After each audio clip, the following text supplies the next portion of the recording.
this is a place that kind of holds some special memories for you, Ruben. I'm Kevin Eckerberry. I'm back here with Coach Carl Thornton, and once again, I appreciate it.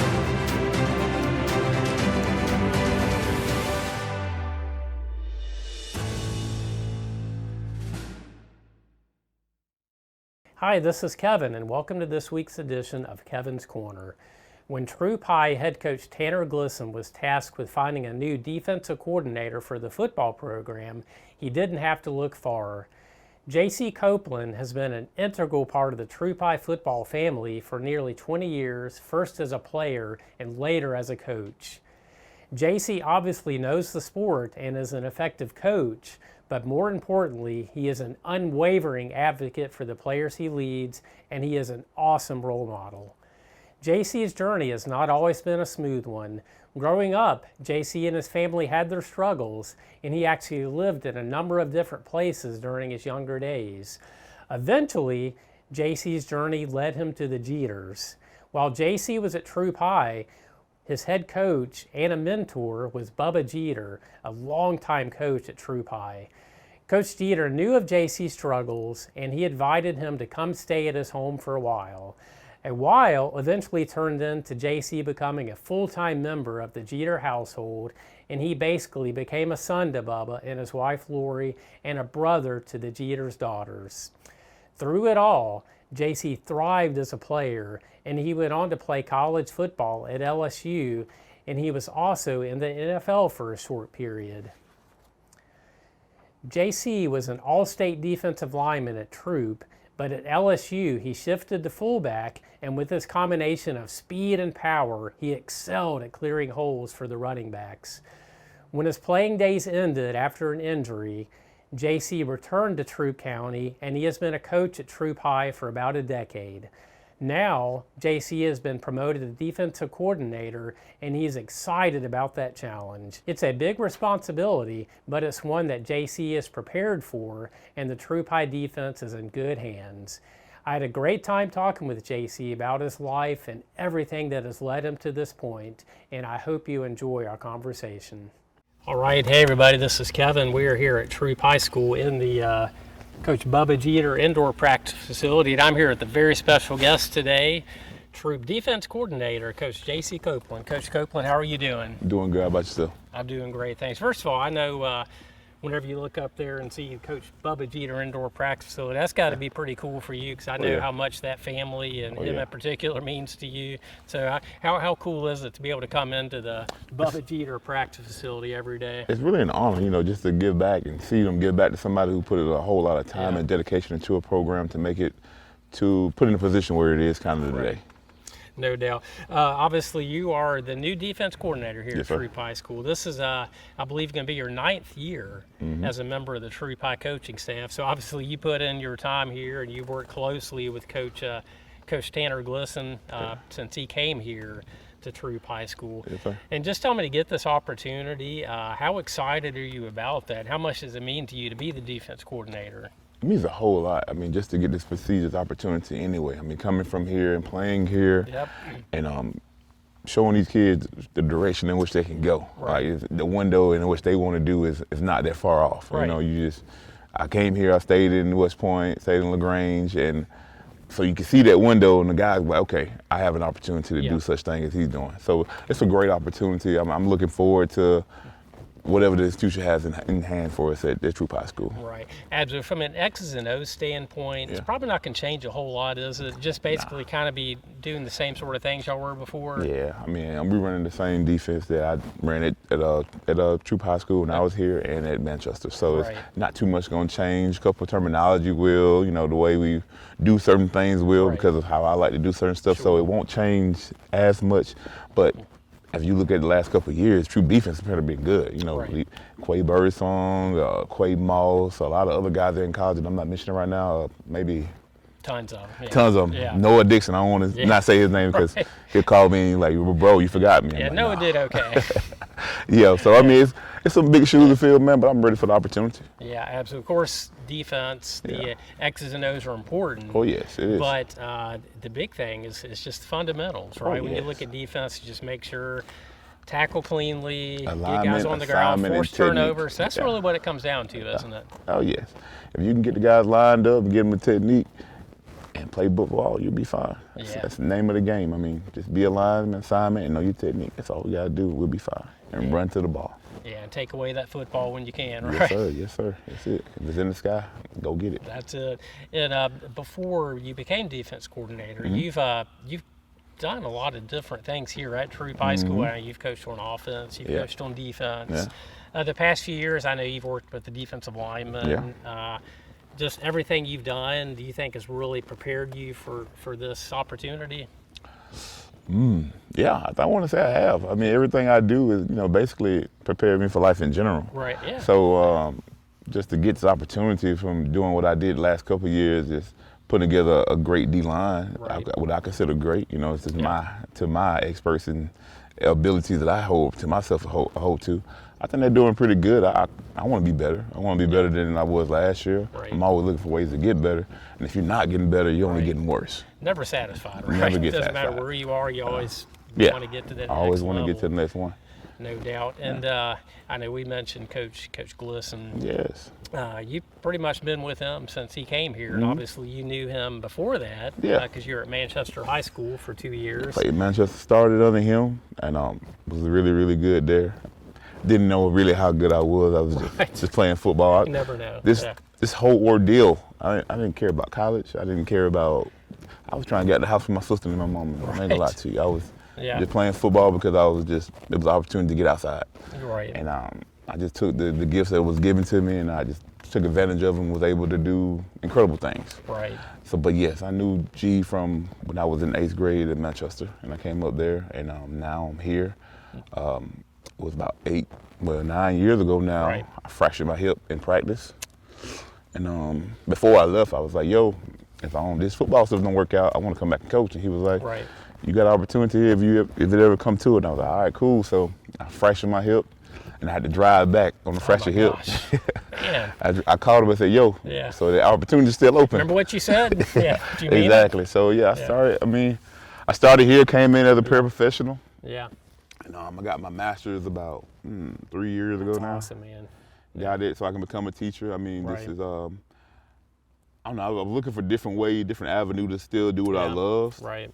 But some told me to stick around here, so I just ended up getting my master's. I had a couple grad internships. Right. I just really, I didn't really think I could do much at the college level at that point in time. I mean, I could, but I feel like this county, Troup County, need more of a positive role models that can help lead these guys to where they got to go. Yeah, this is your home. Yeah. It's funny, you look back to obviously Coach Glisson's first season here. It was a tough one. Oh yeah, it was. The team went 1-9, but I remember talking to Coach Glisson at that point. He felt, even though the wins weren't there yet, the foundation was kind of being laid. And then obviously the next year, that incredible turnaround, winning 8 games, and then a couple years later in the semifinals.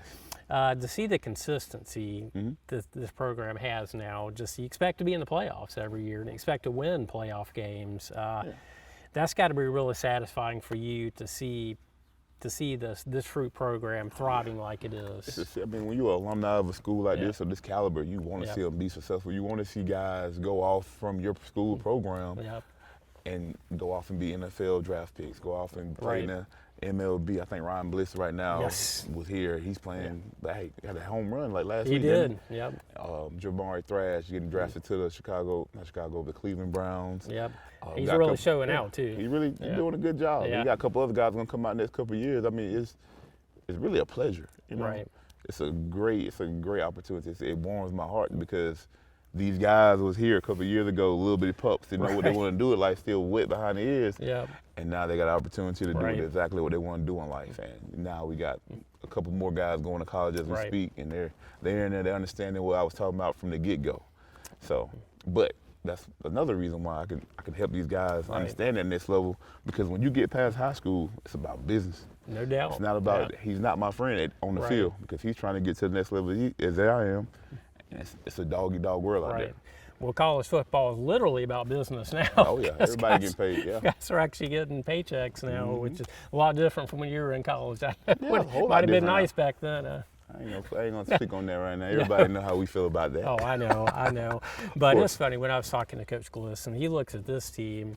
One of the fun things about coaching is guys come into the program, they're 14 years old. A lot of times they're smaller, maybe a little insecure. And to see them grow and develop, not just physically, but mentally, emotionally, and mature, and to go from kids basically to men by the time they leave. As a coach, is that really fun to be a part of that process? Yes, it's very rewarding. Yeah. Because you see kids that grow up and be like, man, you really turned out better than I expect you to turn out. Right. And just like, I go to Rosemont Baptist Church, so I see a lot of returning players, and I see them living lives, got children now, and just being able to just be successful. Because they had a tough upbringing, not at home, but from Troup. Right. And I put them through that system, that grind, and they're just able to just thrive. Right. And I think that's in society now, we Band-Aid everything. Right. So now you give them a hard opportunity, something to push them to be successful, it'll be better. That, to me, that's kind of the beauty of sports, isn't it? And football in particular.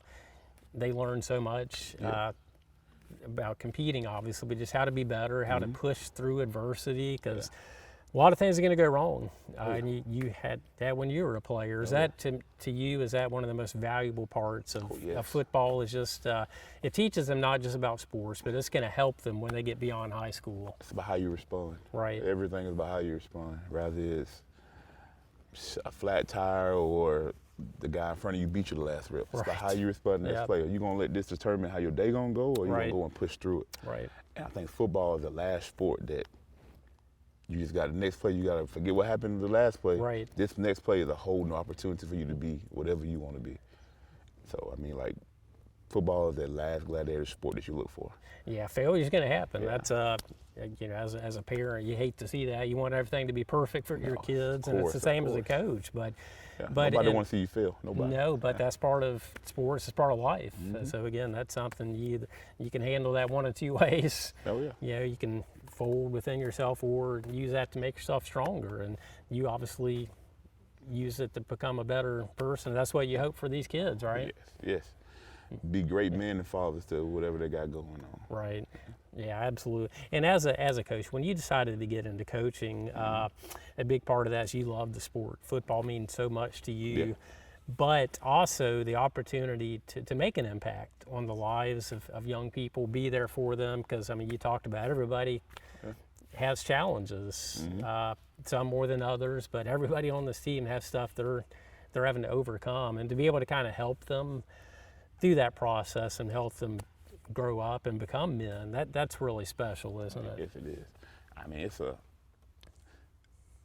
It's very rewarding. You don't get paid for that part of it, but it's very, very rewarding. I'm not in the for a paycheck, don't get me wrong, but I look forward to just seeing them grow as men and just being there and pushing them, because life is not easy. Right. Life is going to be full of obstacles. You're going to have to just be able to perform and overlook a lot of stuff and keep going. And if you can get it now and kind of prepare them for it, I feel like I'm just creating the better chances for them down the line. Right. And we'll talk a little bit more about your background, but when did you kind of decide that you'd like to go into coaching? You mentioned the conversations you had with Coach Glisson about possibly coming back here, but was it maybe even going back to college or even high school when you thought, this might be something I'd like to do down the road? No, I have no idea. It just kind of happened. It really just shocked me. I don't even remember that. I had different avenues I could have went after the football season. After I got done retiring from football, I don't know. I know exactly what it was. Actually, I just looking at Coach Jeter. Coach Jeter was the reason why I got into it. How about that? Yeah. So it was just a positive role model in my life, and it was him. I just wanted to kind of measure my life behind him. Right. So everything else is kind of just fell in line, and the opportunity to come into Troup High School or go into other schools has came, but I don't know. God just made a way for this to happen again. Right. It's funny. Things just tend to happen when they need to. Yeah, and when you first started coaching, when you look back to that first year, you never know if is this going to be for me? Is this something that I really enjoy doing? But could you kind of tell that first year when you started coaching, first time you got out on the field, that like, yeah, this is where I belong? Or did it kind of take you a while before you realized this is something I want to do as a career? It was. Yeah. I mean, just to see the look on the guy's face, and they were looking at like, okay, I want to get to where you've been. So how can I teach you how to get there? How can I do it? I've been you came from here. So how can you teach me how to do it? And that was the biggest learning curve, how to teach people what I know. Right. So that's really what coaching is. 9 times out of 10, just teaching people. Yeah, my players know they're good players, but they gotta know what I know so they can be successful. Right. And that's what coaching is. So now you just take it back and you just look back on this situation. Now I'm an NFL football player. I just got done playing the game. Yeah. I know tons, but now I got to get it back to where it's one-on-one with this one guy who needs to understand this one position and this one thing. So like it was a challenge at first, but I really embraced it and really got honed in, and thankful for the opportunity that G gave me to come back and do it. And just ease my way into it. He got it. He groomed me a little bit. I knew a lot, but I had to learn it from another aspect of teaching people how to learn it. Right. So that's what hand in hand. So I mean, it was a learning curve, but it was something I really, really honed in on and really, really wanted to do. Now here we are almost 10 years later. Yeah, exactly. Who would have thought? I know. And obviously you've played for some incredible coaches, including Coach Bubba Jeter, and then on into college and NFL. And since you started coaching, you've worked with some really top-notch coaches as well. Have you, obviously you do things your own way, but at the same time, have you really learned a lot from some of the coaches you played for and coaches that you've worked with? Oh, yeah. All the time. I mean, there's always some. If you're not learning anything or trying to learn something new, you're staying stagnant and you're not getting better. Right. So I reached out to everybody, from my defense coordinator when I was in high school, George Brewer from West Point. I teach out to him. He's actually coaching at college level. I think he took a year off right now. So he's always in my ear. We always have a good conversation. I always watch film together. Right. Always talking to Pops. Talk to the past defense coordinator, Coach Prather, Coach Healy. Right. And, guys that I know that are in college right now that's coaching, a couple of DBs. I don't want to name drop, just know that they're there. Right. But, I take a little bit of what everybody's giving me and I put it into my own package, because at the end of the day, it's not what they know or what I know, it's what the kids understand. Absolutely, right. And you look at some players you've had here, when they come to you for advice, you can legitimately talk to them about what the whole experience is like, what you need to do to get to that next level, what the recruiting process is like, what it takes to get to the NFL. You look at a guy like Quay Birdsong, we mentioned him, because I'm sure when he came in as a freshman, you could probably see somebody like that. He's got the potential, right? Yeah, it already displayed. Right. The biggest thing for them is just that learning curve. Sure. It's like, hey, I love you. I'm not trying to hurt you. Right. At this next level, this guy's trying to make sure that he can feed his family.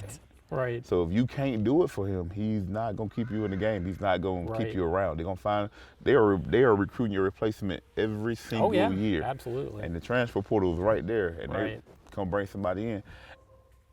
So you just gotta be prepared for it. Right. Yeah, even your teammates in college, you're all kind of going in the same direction, but that guy behind you, he wants to take your job, doesn't he? Yeah, he wants you to mess up so he can get in. Or vice versa, like Birdsong, you're coming in as a low guy on the totem pole, so you need to be like a sponge, soak in all the knowledge you can, and be on the sideline talking, and be ready to play when it's time for you to get in and play, and don't make no mistakes. Welcome to Looking Good, the king of high fashion.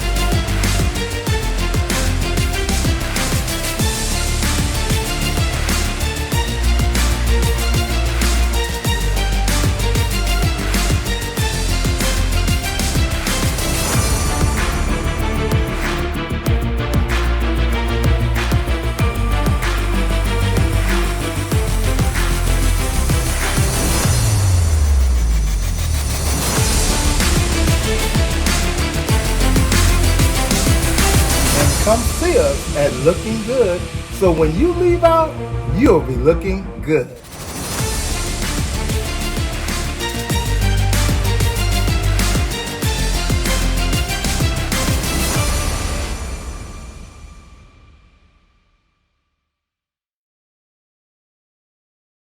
I'm Veronica Kelly, and welcome to Sheer Elegance.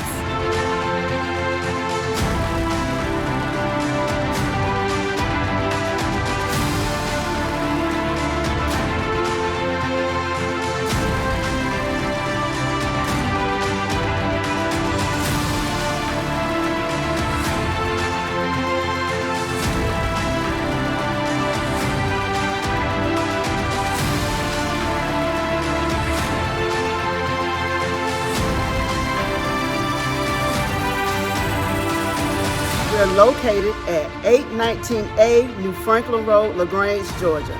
My number is 706-402-7405. Call us today.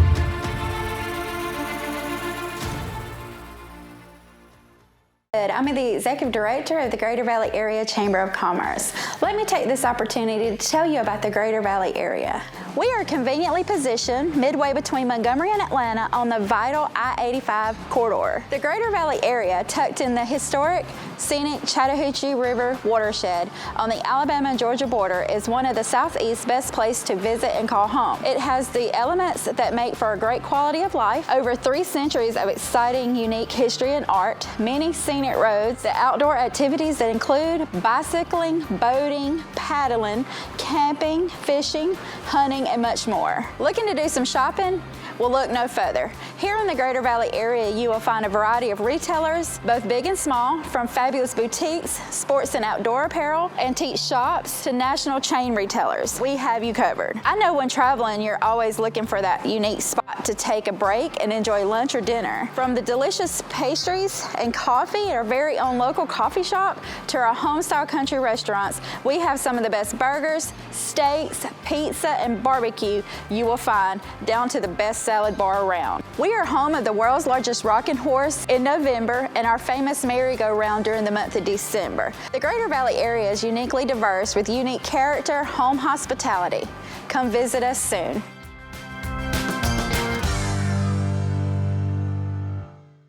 Absolutely, and the great thing about a team sport, you have all these individuals, and you just hope you can get them together going in the same direction, and then if it works out, then you have years like y'all had in 2022. You know, when you win a region championship, when you get to the semifinals and come close to winning a state championship. Exactly. Those are those kind of years. Are hard to come by. They're hard to come by, and that just really makes all the work you put in just so meaningful, doesn't it? That's a good thing though, because every team is different. No team, every year is a brand new team. I don't care if they came in from last year. Somebody else got to step up and play a different role this year. Right.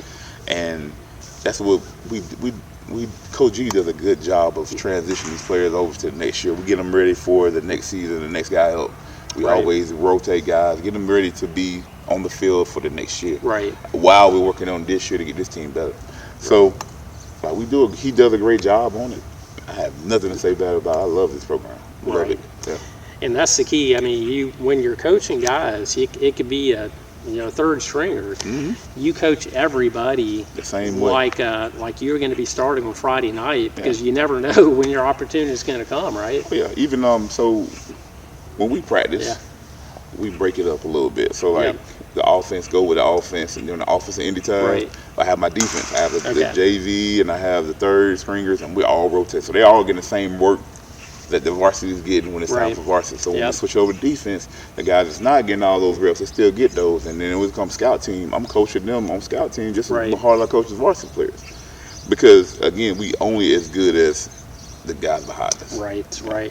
Y'all unfortunately found that out 2023, when injuries, you hate for them to happen, but you lose. I mean, you lose an all-state quarterback, other key players, and it's a cliche, but one guy goes down, it's the next man up. Next man up, and that's everything. It's every level of it: high school, college, NFL. It's every level. You gotta be ready to go. You gotta be paying attention. Be ready for your opportunity so you can seize it. Right. Absolutely. Going back to your high school days, you started out at Manchester High School. Went there freshman and a sophomore, and you came over to Troup High School as a junior. That's got to be tough, going to a new school kind of that late in your high school career, but obviously it worked out great for you, didn't it? Yeah, it did. It was a move I did not want to make. I remember it to this day. I did not want to come to another school. Right. And I was bad walking into school the first day. Walking through the building. As soon as I walked, I kid you not, it's like a movie. As soon as I walked through the door, the first person I saw was George Brewer. And he came up to me and was like, "What are you doing?" I'm like, "Finna register for school." Okay. He was like, "Yeah, what grade are you in?" And I'm in the 10th grade right now. And then it just went downhill from there. And he was happy. He was cheering, cheesing ear to ear. Right. And the rest is history. I did the rest of it. Coach Brewer's an awesome guy. He's one of those people. He's a really big man, but he is just such a kind person. You know, great man. He really was. Gosh, I mean, y'all had a heck of a coaching staff back when you were in high school, didn't y'all? Yes, we did, man. I played with some great guys. Tay Irvin. Oh my gosh, it was incredible. Yeah. What is that? Chris Burnett. Right. A lot of guys. I mean, a lot of great guys. Crawford, Leandre Crawford. He's a defense coordinator over in Bessemer. Wow. Don't get mad if I messed it up. I want to make sure it's Bessemer.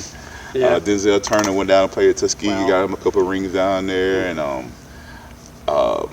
Kadarius Sanders, he went over to South Carolina, but he went to Murray. Right. Ja'Cory's Cotton, he went to Southern Miss. Yeah, played really well. Me and Worrell went to LSU together.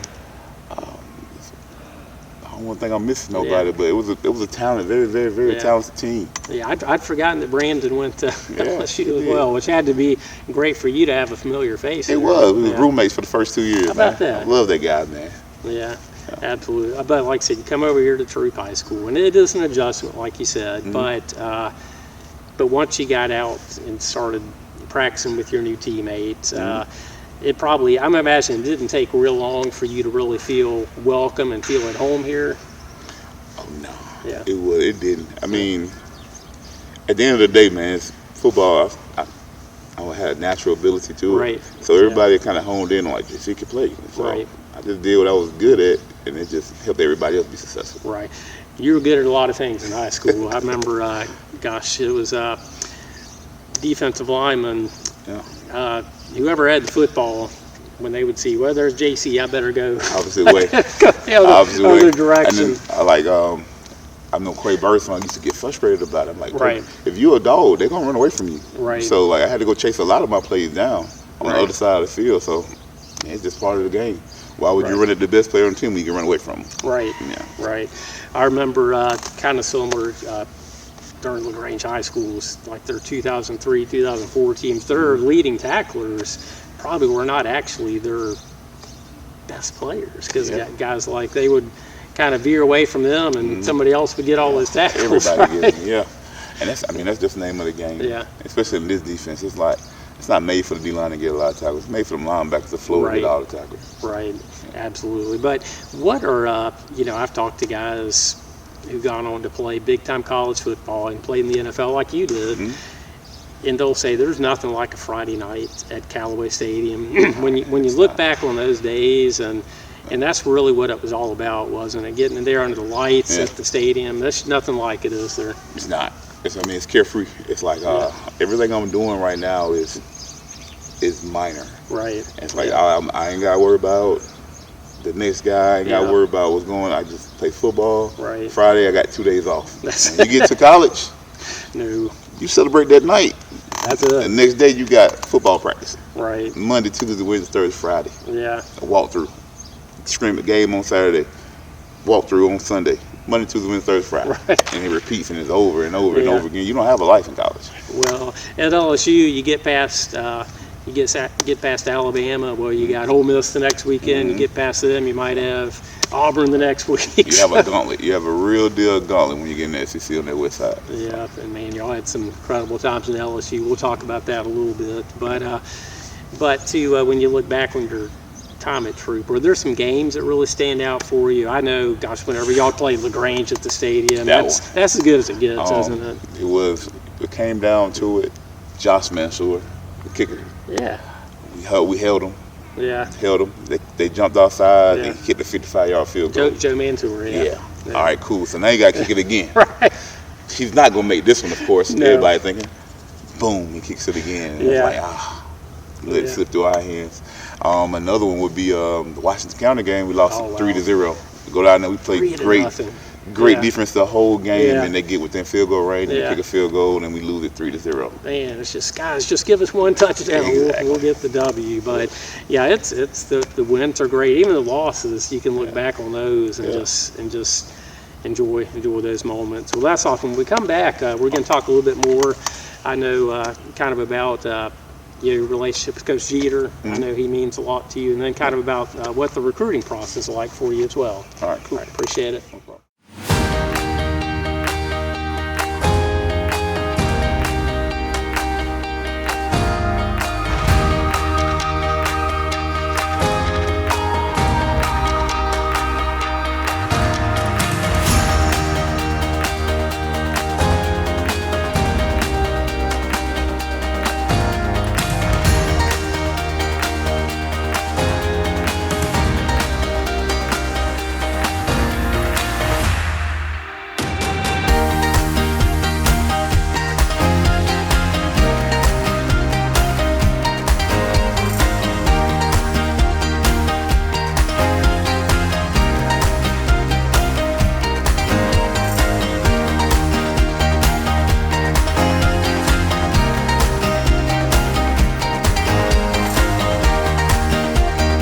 Well, everything comes with a price, but your moment is always priceless.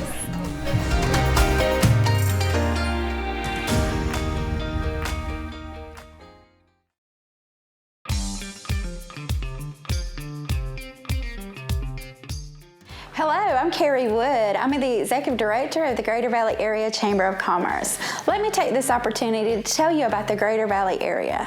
We are conveniently positioned midway between Montgomery and Atlanta on the vital I-85 corridor. The Greater Valley area, tucked in the historic, scenic Chattahoochee River watershed on the Alabama and Georgia border, is one of the Southeast's best places to visit and call home. It has the elements that make for a great quality of life, over 3 centuries of exciting, unique history and art, many scenic roads, the outdoor activities that include bicycling, boating, paddling, camping, fishing, hunting, and much more. Looking to do some shopping? Well, look no further. Here in the Greater Valley area, you will find a variety of retailers, both big and small, from fabulous boutiques, sports and outdoor apparel, antique shops, to national chain retailers. We have you covered. I know when traveling, you're always looking for that unique spot to take a break and enjoy lunch or dinner. From the delicious pastries and coffee at our very own local coffee shop to our home-style country restaurants, we have some of the best burgers, steaks, pizza, and barbecue you will find, down to the best salad bar around. We are home of the world's largest rocking horse in November and our famous merry-go-round during the month of December. The Greater Valley area is uniquely diverse with unique character, home hospitality. Come visit us soon.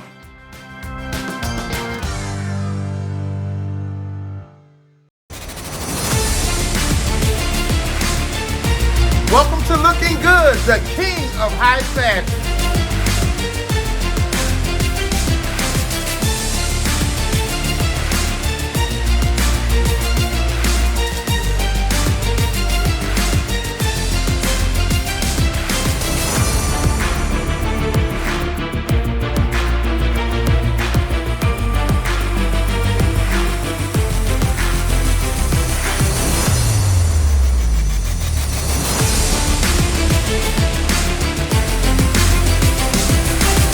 Come see us at Looking Good, so when you leave out, you'll be looking good.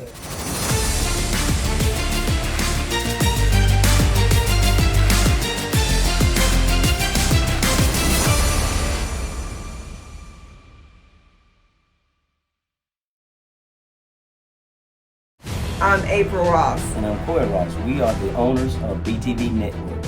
Thank you for joining us on this journey. We are an award-winning station and have been recognized in several magazines. We cover 600,000 homes in 11 counties. Thank you for supporting us in this community. We are WCAC TV 33.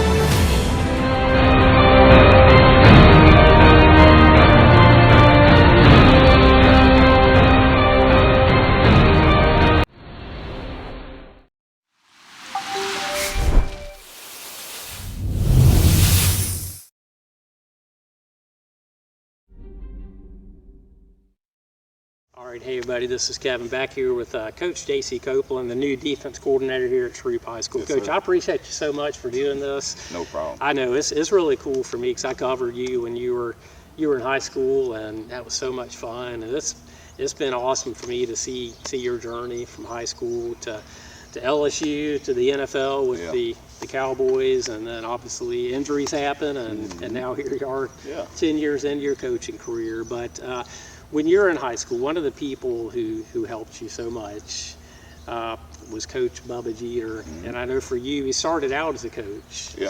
And then eventually he developed into basically a family member, a dad, really. And the Jeters became your second family. Coach Bubba Jeter, just for what he did for you in your life, not just as a coach, but as a mentor and somebody who was there when you needed him. How much does Coach Jeter mean to you then and now? Yeah, that's a big question. One thing, just a little bit of that. Yeah. So, Penny Lee, she was on the NWA mortuary down there in West Point. She was very, very much detrimental to my life as well. Okay. She played a very, very big role in my life. She was my second mom. She was one of the main reasons why I was able to stay over in Troup County. My mom moved back down to Columbus my junior year. Right. And her son Christian Copeland and her, they invited me to their home, let me stay with them for a while. Wow. And I stayed with them a whole lot. And she was like a whole second mom. She always there when I needed. Stay on top of me about my grades. Pretty much got me into college, just make sure I was on my stuff. Now, Coach Jeter played a more father figure role that I needed. Right. He excelled at that role. I had everything. I had the support system, but I didn't have that father figure I needed. So Coach Jeter was that father figure, and his family, my family. Let me say that my family, I'm very lucky to have him. Very, very lucky to have him. Right, because obviously you ended up living with the Jeters, and I know his daughters. You consider them, they're like your sisters now. And obviously they've gone on. Gosh, they're out of high school now and have families of their own. Little nieces and nephews, everybody running around, of course. Yeah. I know, it's no doubt. But obviously you mentioned Penny and Coach Jeter. There's a lot of people. Oh yeah, man. This is the real deal of a village. The real deal is I had my family. I had my family was good. Right. Penny Lee was great. Coach Jeter was great, and they all supported me throughout this whole process of going to college and being able to just be successful and not just worry about football and JC. That's it. Yeah. And you mentioned now as a coach, you look at young players coming to the program, you see their potential. Somebody like Coach Jeter and obviously Coach Brewer, who we've talked about, they saw that potential in you. And there were probably times where you might have thought, man, why are they pushing me this hard? It's probably because they saw the kind of player that you could be. Actually, I pushed myself hard as hell. Gotcha. Okay. But they would have to pull me back because I didn't know how to turn it off. It was either full speed or no speed. Gotcha. So I had to pull back. But they were always on me about the right thing, be a leader, do everything you can to be successful, but make sure you're bringing on your teammates too. Because it's not all about you. I'm not successful without the rest of my defense. But they don't do their job, I can't go do nothing without them. So it's not me, it's all about this team. It's kind of funny. I know you know who Donnie Branch is. Used to be the defense coordinator at LaGrange, and he would tell us some stories about with his really ferocious defensive players. He'd have to get them to pull back and practice because we don't want you to hurt our guys. So it's kind of the same way with you. Hey, JC, the intensity is great, but we got to get to Friday night too, right? Calm down. Exactly. Because I played with reckless abandon when I played, so it was hard to turn that thing off. Right. Yeah, absolutely. Obviously, as you go along in your high school career, the attention's there from colleges. Whatever the rating system was back then, you were a 4 or 5 star guy. I was a 4-star, number 19 defense in the country. I had everybody in their grandmama. The only 2 of the schools that didn't offer me was Georgia and Alabama. That's crazy. I was PO'd about that too. Because I was like, Kirby come in here and talk to me. Kirby loved me. Kirby loved me. Nick Saban, I wasn't tall enough. Rick wasn't tall enough, but I'm good for everybody else though. Right. Obviously, you ended up signing with LSU, but you've got an interesting recruiting story, Coach Copeland, because you committed to Tennessee, and you were going to go to Tennessee, and then I can still remember your signing day here. I think it's in the media center here at Troup High School. Yeah. You come in, everybody's expecting Coach JC is going to sign with Tennessee, so you take the Tennessee hat on, and I think you put an LSU cap on. And just kind of tell me, Les Miles is the coach at LSU, and what was it about LSU that made you think, yeah, this is where I need to be?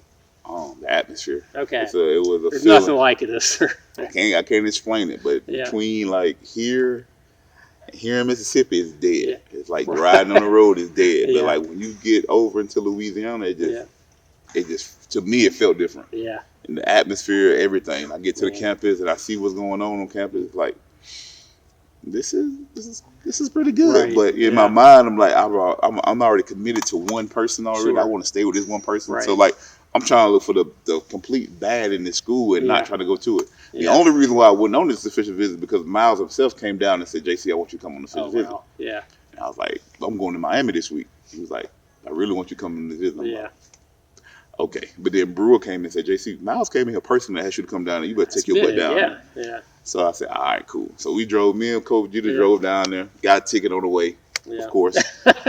Who was driving? Oh, he was driving. We always get tickets together. I don't know what it is about us going on road trips, but we always get tickets. So he got a ticket this time and went down there. It monsooned. It rained crazy, but I went down there, had a great experience and loved the stadium. The stadium is massive. Yeah, there's nothing like a game at LSU, is there? It's not. So I was like, I was like, nah, I'm still going to commit with Tennessee. So I'm coming back. It's the weekend before, Tuesday. They gave us money there to go, like, if you drove over, they give you money. So I was going to go pay another ticket that I had got from going to South Florida. And I was going to go pay that ticket. And then the recruiter from LSU called me and said, hey, how you doing? I'm good. How was your visit? It was great. And he was like, so what are you thinking? I'm like, I'm still going to go to Tennessee. I think God want me to go with Tennessee. Right. He's like, all right, we respect your decision, blah, blah, blah, blah. All right, you have a great day. Cool. Boom. Hang up the phone. Still drive. Next phone call. Bling. How you doing, Coach? How you doing, JC? It's Coach Miles. So, Coach? Coach Miles really wanted you. Yeah. So they get on the phone with him. Yeah, how you doing? He's like, I understand God wants you to go to Tennessee. I really think he wants you to go to LSU. Right. All right. So I went to LSU. I changed my number that night. I went on there and got a hat made, brought it with me. The whole day the intercom going off. JC Copeland, please come to the front office. You have a phone call. I know who it is. I already know. But see, at the same time, Tennessee didn't have a defensive line coach. Right. They didn't have because Ogeron them left and went to USC at the time. Coach, it was Coach. I forgot who the head coach was. It was somebody, the one that's at Ole Miss now. Coach Kiffin. Yeah, Lane Kiffin. Yeah. Got me in trouble with the NCAA because he tweeted my name out on Twitter. Nice. So I couldn't go to no games anyway. But I wasn't going anyway. But I couldn't go to no football games. So they cleared that investigation up. And he was at Tennessee at the time, and then they up and left and went to USC. Right. And then they called me. They called me like an hour before. They was like, "Hey, don't sign on signing day. Come out to USC and go on an official visit." I'm like, "That's when LSU is where I need to be." Yeah. So I was like, you know what? Yeah. I ain't gonna go. I ain't going to California. Ain't nobody come see me play in California. Right. Y'all have a great day. Right. And I think turns out Coach Kiffin wasn't there that long either. So who knows? But it's crazy how it all turns around because I went to LSU. Yeah. His son, one of his sons, being best friends, and I figure out that that's your dad, Ogeron. How about that? Yeah. So Ogeron comes in he's not there when I'm there, but he comes in like the year after I leave, and me and him, his son Tyler Spots have a great relationship. Love the guy, and I didn't even know that was his son. It's crazy. So how about that? Oh yeah. Well, and of course, there's more to this story. You're recruited as a defensive lineman, and I'm sure when you're going to LSU, your thought process is, I'm going to be a defensive lineman, and shoot, I'm going to be an All-American, go to the NFL. Yeah. And of course, you never know where your football journey is going to go because you end up moving to fullback at LSU. Just kind of tell me how that transition happened. That happened crazy. I was talking to a wide receiver before practice. You know, we always line up in the back of the end zone. We just talking. And the offensive coordinator, offensive line coach Stud, call him Stud, Coach Stud. I don't know how to say his last name. I don't want to mess it up on camera. Sorry, Stud. So, but he was listening to it. He was like, play fullback? And I was like, yeah, I played fullback. But I'm playing D-line. So you did play some fullback. It was just a package called swag. Right. He's like, I'm going to bring it up into me tonight. Yeah. all right, cool. Yeah. So I go to school, go to workouts, come to practice the next day. Yeah. And I'm walking to the defensive line room. He's like, "What you doing?" I'm like, "Gonna go ahead and watch film." He's like, I'm a defensive lineman. He said, "No." He said, "You want to be a fullback?" I'm like, "What you talking about, man?" Like, I ain't thought twice about what I said yesterday. Yeah. He said, "I said, want you to be a fullback now?" I'm like, wow. Okay. He's like, "Well, just go over there and see if it work out. If not, you still got a home here." I'm like, yeah. All right, cool. So I went over there fullback, and I started the game for Tennessee. Wow. So, as a freshman. Yeah, talk about coming full circle again. The Yeah. first game's against Tennessee. Of all Exactly. teams, right? Yeah. But I know it says so much about you as a team player, because there are a lot of guys who no, I came here to play defense. I'm not going to do that. But I'm sure you're listen. If that's what the team needs, then I'm not a person that ride the bench. I want to get on the field any way, form, or fashion. Absolutely. So like, if you give me an opportunity, I'm gonna seize it. So they gave me the opportunity. Everybody who went in front of me, that was in front of me on defensive line, went on and got drafted. Okay. Wow. So it was like, okay, cool. I can go play now. Right. I'll go play now.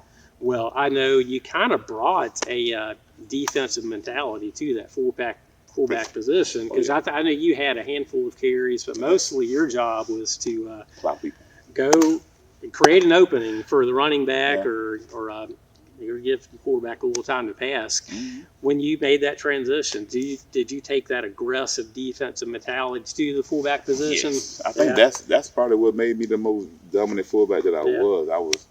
I wasn't scared of contact. Right.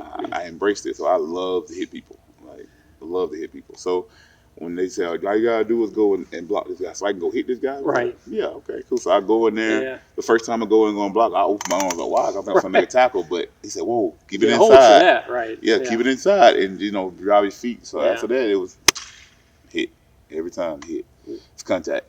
And you did get to carry the ball every now and then. I think you scored a couple of touchdowns. I think I scored seven, you scored quite a few. 7, 8 touchdowns. Yeah, was that always fun for you when they would call your number? Did you really get excited about that, to carry the ball? No. You'd almost rather just go block I'd rather somebody? hit people. Yeah. It wouldn't. I wouldn't at them, hey, give me the ball. No, I didn't care. I just want to win games. I just want to do my part to help my team win. It wasn't about me. Again, it's about my team being successful. It's always been about the team. And y'all won a lot of games there. Won 42 games, lost 6. That's incredible. Yeah, again, the whole experience at LSU. Mm-hmm. Again, if George had really recruited you hard, you might have ended up there. But looking back, I'm sure you're grateful that do you feel like you ended up at the place you were supposed to be at LSU? Yes. Yeah. I feel like everything that's happened to me so far is what God wanted to happen. Yep. And I don't have no regrets on nothing. Playing fullback, playing D-line, I had fun there all of it. Absolutely. And tell me, obviously your time at college ends and you weren't drafted. Mm-hmm. But you ended up signed as a non-drafted free agent by Dallas. Right after the draft, they called me. Yeah. And just tell me what that was like, because when you a lot of guys make it in the NFL who aren't drafted. Mm-hmm. So I'm sure in your mind, just because I'm not drafted, that certainly does not mean that I can't make it in the NFL. Well, you look at it like I play fullback. Yeah. I mean, to even get the opportunity to do that anyway. I mean, I was the only fullback in that class that got invited to the comeback. Wow, how about that? So I mean, like, everything that has happened to me has been very, very much immaculate. I can't take it from whatever. I mean, God is the only reason I can think of all this stuff that happened. Right. For me to be successful as I am, because again, I did this just to get out of the house. It wasn't like I wouldn't wake up in the morning, so I just got to play football. I want to play. I did to get out of the house with my mom and sister. Wow. Yeah. So I mean, to be where I am today and done what I've done, only the work of God, because I didn't have a father figure until later on down my life. Right. I didn't have the home structure that a lot of kids have these days. Right. It's like fend for yourself. Do what you gotta do, but it worked out fine. Yeah, from the youth football field to Manchester to the Dallas Cowboys. Quite a journey, isn't it? It's been a crazy journey, but I wouldn't change nothing for the world. Absolutely. I'm right where I'm supposed to be at. And everything has unfolded and laid out the way it's supposed to be, and I am very happy where I am. Right, absolutely. Of course, you mentioned Dallas. You hurt your hip. Mm-hmm. Just tell me, how did that injury happen? Fractured it. Wow. I was going through drills. Yeah. And not drill. We just warming up or something. Yeah. I was going. I probably done it before, and Right. I was coming down on my leg, Yeah. fractured it. Do you know as soon as when that happened, you weren't sure, but I knew it hurt. you know, but you weren't sure of the extent of the I knew it hurt, but then when I went to the doctor, Yeah. and he was like, "So how long has it been fractured?" I was like, Yeah. Wow. I didn't know it was fractured. Yeah. Oh, well, my bad. Yeah, it's fractured. So it was like, you'll full recover off of it, but it's up to you. I fractured my acetabulum. It was about that big, Yeah. and then came home and I was on crutches. Right. I'm done. I don't want to play no more. I didn't wake up in the morning and say Yeah. I want to play football. I Right. feel like I hit my peak. I got my degree. Right. I got everything I need in my life. All I want to do now is the back end. I'm done Right. with football. I can coach. Yeah. At this point now, it's time for me to start. I've taken so much, learned so much. Now it's time for me to start giving back. Yeah. And you have done. And the great thing too, you're still such a young guy. Mm-hmm. I'm sure maybe down the road, have an opportunity to be a head coach yourself one day. Is that something you'd like to do eventually? Yeah, I think I would like the role of being a head coach one Yeah. day. I mean, But as long as I can still make the impact on the kids like what I'm Right. doing right now, Yeah. I would love that opportunity. yeah, but for right now, I know you're thrilled to be the defense coordinator here at Troup yeah. High School, and the new season will be here before you know it. And It's gonna fly by like this. it will be, and like we talked about at the start, your hope is just you just want to see every player on this defense just meet their potential, be as yeah. good as they can be, and if they do that, I'm sure you feel like the sky's the limit, right? Oh yes, sir. Yes, sir. I mean, it's one of them things where you just gotta put the puzzle of the pieces and put them all, and everybody put it together. Right. And once they put it all together, hopefully it's a big masterpiece. Right. I know we talked a little bit before we started filming. When you were a player here, obviously y'all did not have this indoor facility. Those late July days when it's 100 degrees, you're out on the field. I don't think they didn't even have they didn't have the wet bulb or any of that stuff. You're out there practicing. I don't know what they had. I had a body cramp out there by the towel. Yeah. I was like, call them. Hand locking up, call them. I'm finna go into it. Whole body locked up, had to go to the emergency room. So, But so with that in mind, it is to have this facility, especially at the high school you went to. It's pretty incredible, isn't it? yes, it's immaculate. I mean, just the stuff that they have today is always it's amazing. They're making sure these kids are taken care of, and that's the most important thing. Just have everything they need. Everything they need to be successful. Yeah, it's so cool to me. Like I said, it's been really fun, Coach Copeland. man. I appreciate you doing this and sharing your story. And man, I just wish you the best, and I wish Troup High School football the best. And I can't wait to get out there on Friday nights and see what happens. Yes, sir, man. I appreciate you. All right, absolutely. Thank you so much. Thank you so much. J.C. Copeland.